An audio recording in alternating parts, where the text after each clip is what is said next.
anytime Andrew comes in, we always have these like meetings in the commercial break, and then we're like, okay, we got to talk about this after because like we have no time. And then right before this one, I'm like, oh, but then we could, and then we were like literally coming back. So I'm like, okay, we'll talk about it after. Anyways, Andrew Gottselig's here from HoopLife. He just got off the court and he's here and he's going back to the court after. Believe it or not, I coached my team, and guess whose team played after me? Just take a guess. Habib's team. Hey. And guess who was late for his game?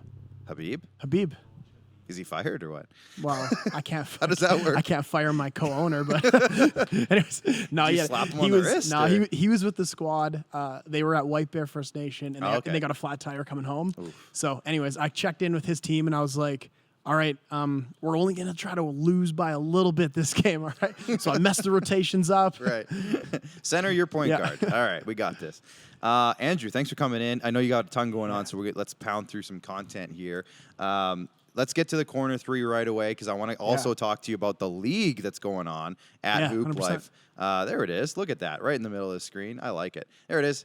So, LeBron. No, okay, I got to be honest. We were talking, me and Jordan in the back there, we were talking about this. We watched this like 12 times the other day because we did, when did we do, what was I doing that I did? Oh, it was a Leafs game. I think I was on TikTok Live. I'm looking at Max over here. And somebody's like, did you see LeBron's fight? Did you see LeBron's? I'm like, no, I didn't. I'm literally watching a hockey game, streaming it. So anyways, I went and looked and I was like, oh man, why is it always the Pistons? I know. The funniest thing about that, the funniest thing was if you watch the replay over and over, it's like, fans, stay in your seats. Fans, stay in your seats. And nobody charged the court. No, I know, because oh man, those Malice at the Palace videos, like every 6 months, I love rewatching it because it was unreal. But yeah, man, I mean, it's crazy. But I don't know if you guys saw. So Gilbert Arenas, infamous, brought the gun into the locker room. Gilbert Arenas. Oh shoot, yeah. So he years and years ago, obviously. Agent Zero. So he Agent Zero was his nickname. So he tweets out after and he's like, what are you thinking, Isaiah Stewart? Because I mean, Isaiah Stewart, like, he looked like he was possessed or something. Yeah, he was like a bull at if one you look point. what LeBron did, like it's like there's been way worse things that happened, but man, that guy looked possessed on something. So Gilbert Arenas message out, he's like, man, I can't remember the exact words, but he's like, man, you're gonna end up overseas if you keep at it. Like you can't go at. Yeah, again, we watched it. LeBron. Right, we were watching it, and I couldn't believe that. From what it was at the start, they were just bumping chest, and then it just turned into a huge thing. And we couldn't tell what actually started the scrambling because there was a lot of and it didn't look like that crazy of a hit. But then when you looked at his face, I mean, well, I saw his elbow kind of, and then he kind of raked it over his face a little bit. But I was just hoping Isaiah would have thrown a punch right at the beginning and actually got something going again. I know, and this is where like basketball is so soft compared to hockey, right? Like, hockey! Don't even get me started on what hockey would have been. Yeah, could you imagine? Oh no! But again, you said Malice in the Palace. Like, how many Detroit fans were sitting in that? Was it in Detroit or was it in LA? It was in Detroit. So how many Detroit fans were like, oh, here we go again. This is 2.0. It's coming. And then it never happened. The funniest, though, is the PA announcer. It's like, fans, stay in your seats. Like 5-6 times. Just kept repeating it. Please don't do anything stupid. Yeah. So, I mean. So what's coming up? LeBron suspended? He's suspended one game. He's not playing tonight. I don't know what's going on with the Lakers. It's obviously like, I mean, this is a theme, though. Like a lot of LeBron teams start like this. They'll start weak. And they generally figure it out because LeBron is that good. Yeah. I don't know. It's on everyone at this point. But obviously Russell Westbrook, like it doesn't fit good. But either did Dwayne Wade and LeBron. But this is a younger LeBron. So we'll see. I'm definitely nervous. Like, I'm not where I was last year thinking like, oh, it's in the bag. I think Westbrook almost makes us worse right now. Like, the ball just stops. What a turn in his career from a guy who triple-double every night, all-star, taking teams The game deep. has just changed so much. And when you watch the Lakers play, it's just so stagnant. It's the same thing I was telling my 7-8 boys today. Yeah. The ball can't stick. Ball sticks, the game slows down. And when we look at the Warriors, which leads us to our second corner three go topic, right into it if you want. World champ Warriors, Yeah, so I mean, like, the Warriors, people don't, like, we just watch Steph hit, like, 6 threes a night, 5 threes a night, 7 threes a night. We don't think much of it. We don't like. He's past Ray Allen this year. He's gonna shatter his record for most threes made in a season. He is undoubtedly the greatest shooter ever, and no one will dispute it. And I honestly think we don't know exactly how Clay hasn't played since June of 2019. Mm-hmm. Now, he's missed a lot, but when you watch his style of play, it's like if Westbrook has suffered those 2 injuries, it'd be a wash. But with Clay's style of play, he's one of the most efficient players ever, number one. And number two, he's probably the second greatest shooter ever. And so he rehabbed, obviously, like with the smartest people in the world. His was a knee injury? Well, he tore his ACL in 2019 going up for the dunk in Game 6. Raptors? Right? Yes, against the Raptors in the finals, either Game 5 or Game 6. I think it was Game 6. And then as he was rehabbing, he tore his Achilles in his other leg, which is super common. Like DeMarcus Cousins did the same thing, except it was the other way around. Tore Achilles, then tore ACL. So overcompensating or 100%, whatever. 100%. So I think he's practicing with the team. So in 2 weeks, 3 weeks, he'll be back.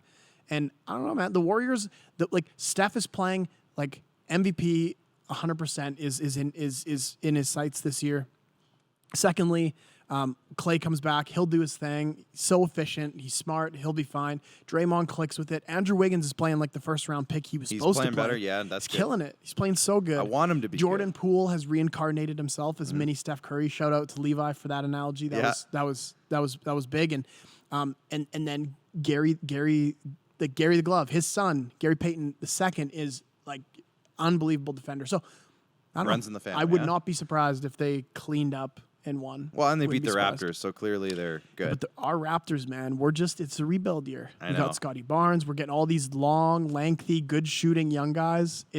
We're not going to tank, but we're not going to do anything this year. Started like what, 7-2, and now they're like 7. We're 8-10 now. Yeah, we're exactly. 8-10. So it's been a rough couple of weeks for the Raptors, but we can maybe talk about that after. Let's get into Enes Kanter. Is Kanter or Kanter? Kanter, right? Kanter. Yes, calling out the GOATs. What's going on with Enes Kanter? Do we want to get into this? Well, you have it on the list, so we have to. So you put it on the list, Andrew. Here's the deal. There's whatever side of the aisle politically you're on, the NBA, we all know it. It's really like there's only one side, one story, one take. So anytime that you have someone trying to take another side, another take, it makes news, and generally within a few months, a few years, that player's out of the league. Right. So Enes Kanter, I mean, I'd be surprised if he was even on a team next year. He's on the Celtics now, but he's called out, and he's got a compelling argument, man. He's called out Michael Jordan and he's called out LeBron. He's been doing this for a minute, but his biggest criticism is like, LeBron, you say, and there's no bigger LeBron fan than me, but I can see where he's coming from because it actually is pretty frustrating. So we obviously know. Like it's not even debatable that no one wants to live in China. It's a modern dictatorship. Like it's common knowledge. And so because of Nike and because of all these interests the NBA has, no one can talk about it. Daryl Morey a few years ago put out a tweet that just said, I support the people in Hong Kong that are asking for basic human rights. Yeah. We all would support that. But the NBA said, because that one tweet, they said no NBA. They banned the whole NBA in the whole country. And that's when you had LeBron and get all this criticism. And so Enes Kanter now is coming and saying, LeBron, you say that I'm not going to shut up and dribble. You say all these things. But then when, this is Enes Kanter's tweet, he said, but when the big boss, China, says to shut up and dribble, you shut up and dribble. Mm-hmm. And he's kind of right. Because LeBron never criticizes China. And now we can't talk about China, so we're going to stop. No, I'm kidding. Andrew, keep going. Anyways, sorry. So, I mean, I don't think anyone living in North America should think that China's a great place to live. Like any place that suppresses people is not a great place.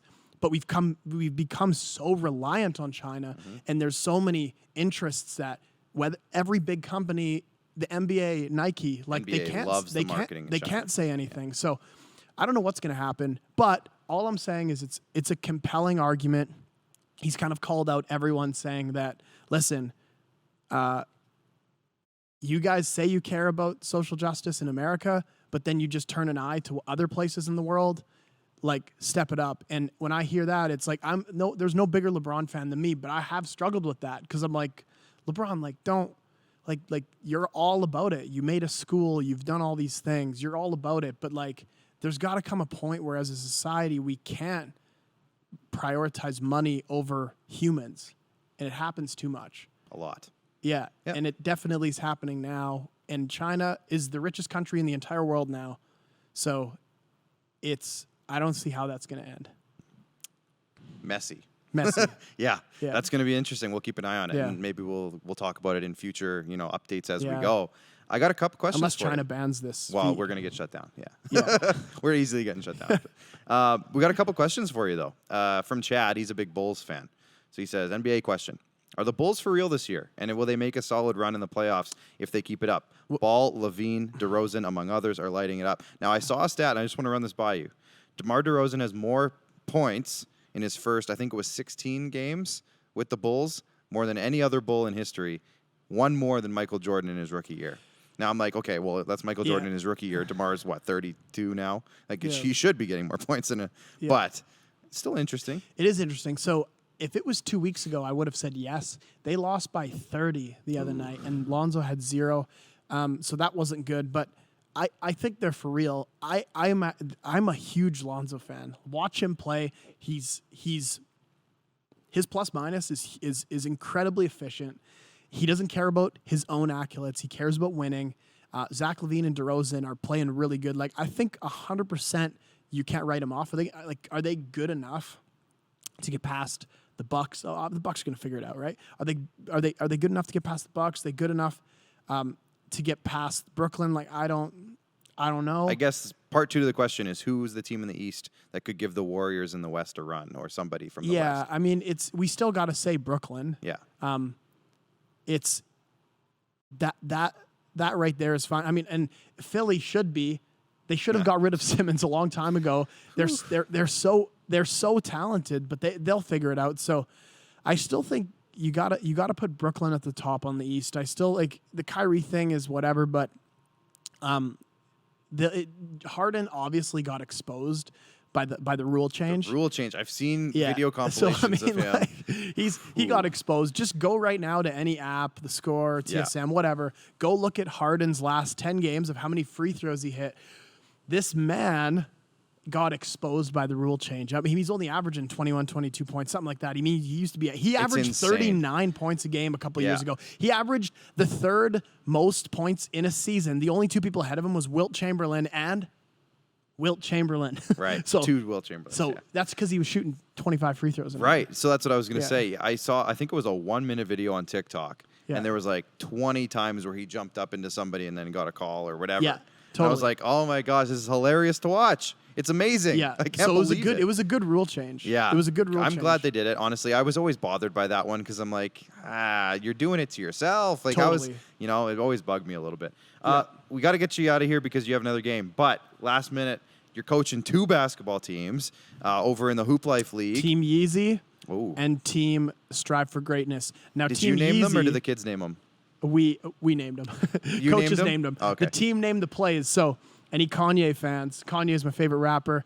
Listen to this. Our 7-8 boys teams, Team Yeezy. Our inbound play is called Kim.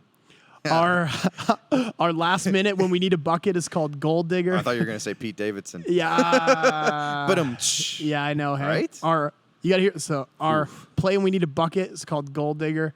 And then our offense we call Donda. So the kids are building it. So it's pretty fun, man. That's awesome. It's pretty fun. I want to see your playbook. Anyways, that's awesome. So you got to win tonight. How's the league going overall? Pretty crazy. It's good, man. I mean, 29 teams. This is our first year running a league. The league's packed. Like, we've had people try to join and we have to send them away because there's no room. And so it's been really good, man. Like, the HoopLife Center opened on the 12th, and it's just every single night from morning to night. It's been absolutely packed. So that's great. It's going good, man. If you don't follow them already, go check it out. If you're a fan of local basketball or some like really cool facilities. Go check out their videos because you're posting videos of the new place all the time, and it looks awesome. So great job. I think we want to get in there sometime and do a show. We're going to do an exclusive. Yeah, we're going to talk about that. I know the guys in the back, they're like planning the setup for the show, and they just can't wait to get in there. Good. Literally can't wait. They ask me like every single week. So anyways, we'll let you go because you got to get back on the court. So thanks for popping in. Yeah, thank you guys. All right, check it out. Real Hoop Life on Twitter, Hoop Life on Instagram, everywhere else. And